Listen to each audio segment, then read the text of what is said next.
Slow. Om Swastiastu. Halo semuanya. Hai. Jadi pada kesempatan kali ini kelompok kami akan mempresentasikan materi yang telah kita cari itu pelanggaran hak dan juga pelanggaran kewajiban. Tapi sebelum itu izinkan kami memperkenalkan diri terlebih dahulu. Dimulai dari saya, perkenalkan nama saya Dewi Gita. Dari nomor absen 3. Perkenalkan nama saya Perkenalkan nama saya Dewi Gita. Dari nomor absen 34. Perkenalkan nama saya Dewi Surya, nomor absen 24.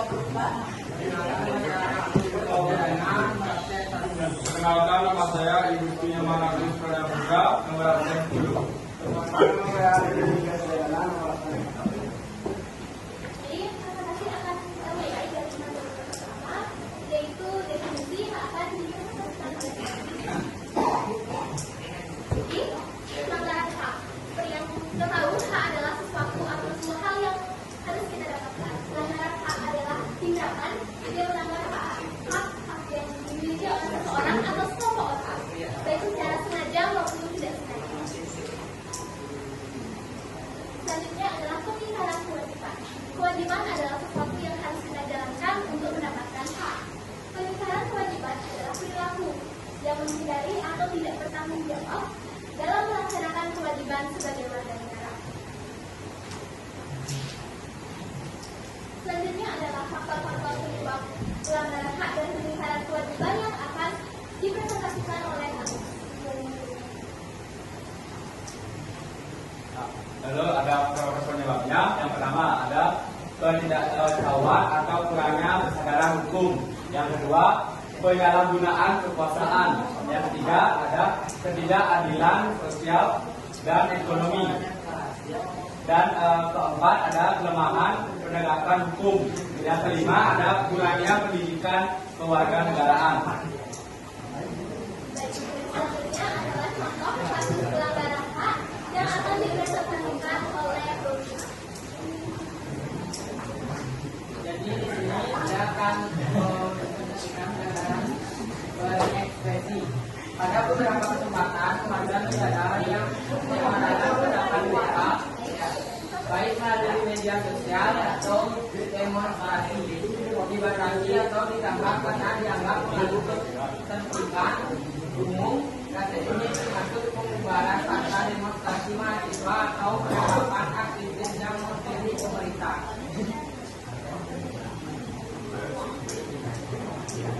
Yang kedua ada pelanggaran hak kebebasan beragama.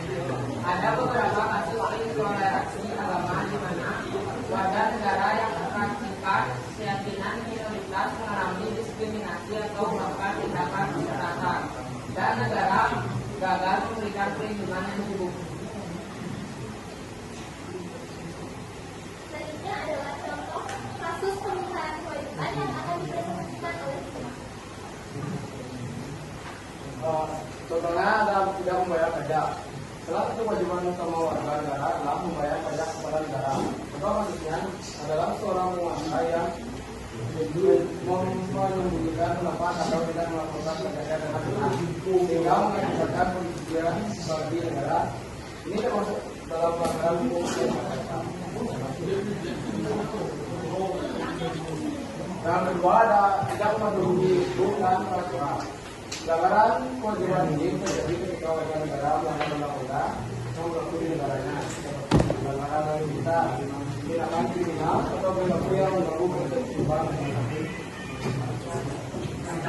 Yang ketiga ada tidak menghargai hak orang lain. Setiap warga negara memiliki kewajiban untuk menghormati hak orang lain.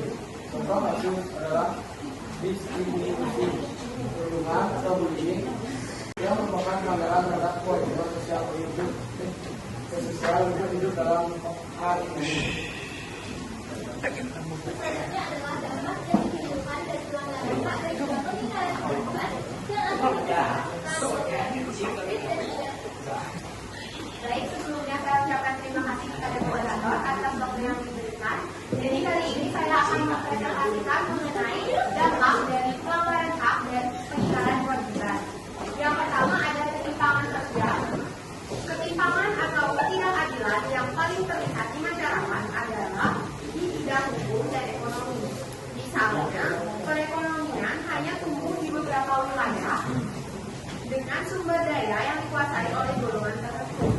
yang membuat kelompok kaya akan semakin kaya dan kelompok yang miskin akan semakin miskin.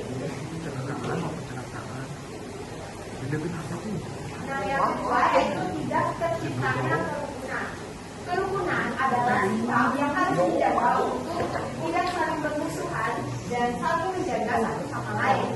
Pelanggaran hak yang bisa membuat tidak tercipta kerukunan seperti yang pertama melakukan diskriminasi pada suatu kelompok.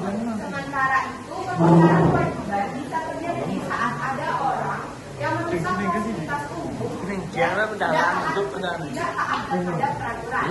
Nah, selanjutnya akan dilanjutkan oleh Tia. Baik, yang ketiga adalah perpecahan bangsa. Perpecahan bangsa adalah suatu kondisi tidak bersatu padu dan hilangnya persatuan bangsa hingga pecah. Hal ini dapat terjadi jika terus terjadi pelanggaran hak dan juga pengingkaran kewajiban. Terima kasih.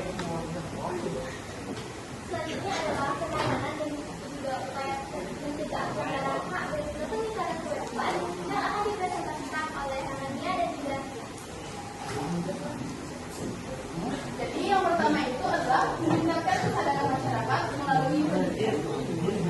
kedua adalah meningkatkan kecerdasan hukum dan demokrasi, meningkatkan kualitas pelayanan publik dan meningkatkan pengawasan masyarakat terhadap penegakan HAM oleh pemerintah. Dan yang ketiga, mengoptimalkan peran lembaga-lembaga yang berwenang dalam penegakan hak dan kewajiban warga negara. Baik, selanjutnya kami akan membuka sesi tanya jawab. Kami hanya membuka kepada tiga slot bertanya. Ada yang ingin bertanya? Disilakan.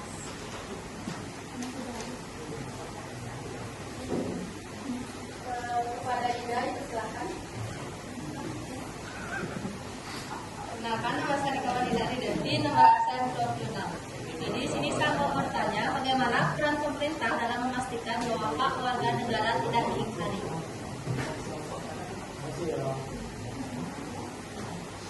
Selanjutnya, ya.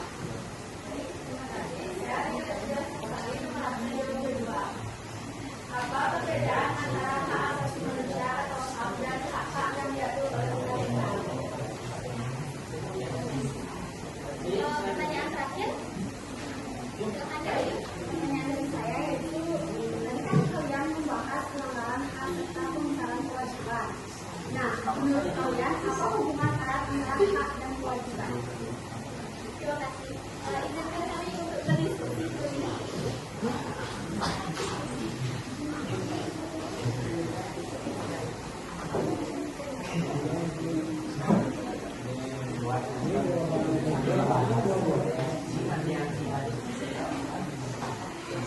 Model Bumalau.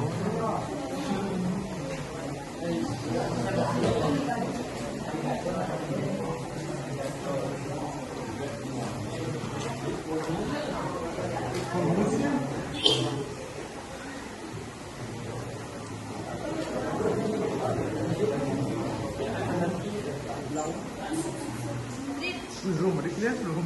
Belum kena belum? Nih.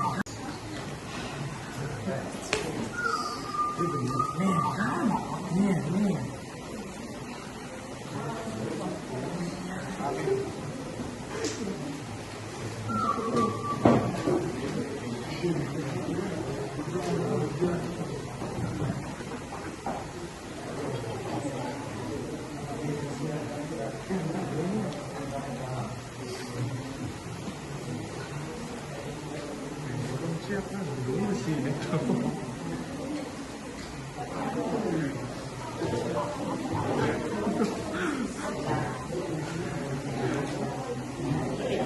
Kerasa Cik.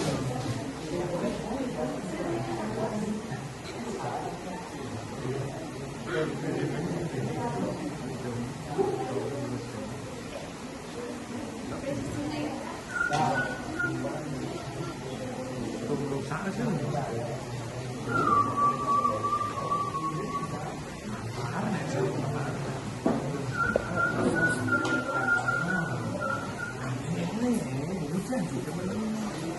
Baik, terima kasih karena sudah bersedia menunggu kami berdiskusi.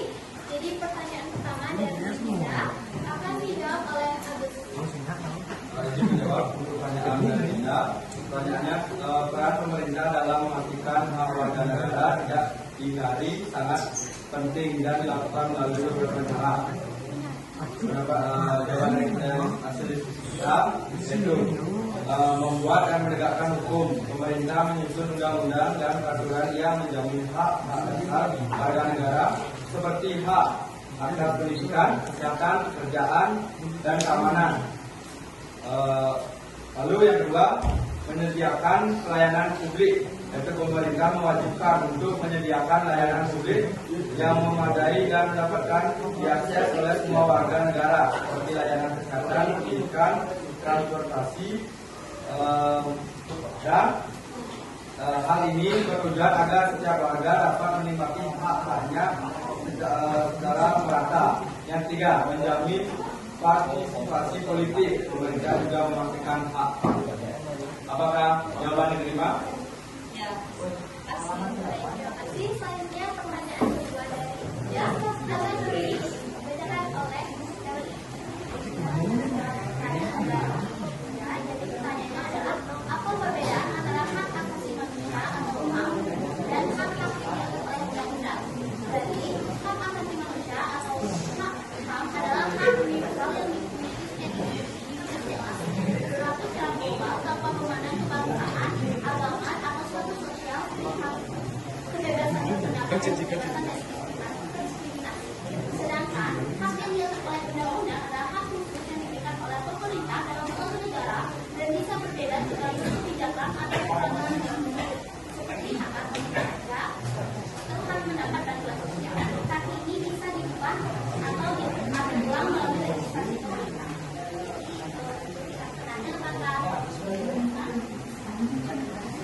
Terima kasih. Untuk pertanyaan ketiga dari Dewanyu akan dijawab oleh Ferdi. Jadi pertanyaannya itu adalah apa hubungan erat antara hak dan juga kewajiban?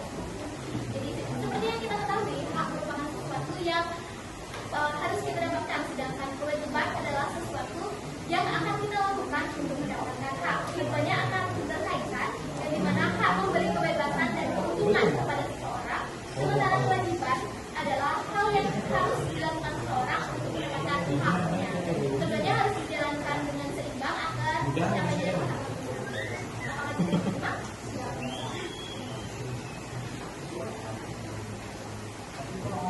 Baik, sekian presentasi dari kelompok kami. Kami mengucapkan terima kasih atas perhatiannya dan juga partisipasi aktifnya.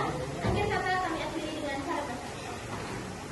Om Santi Santi Santi.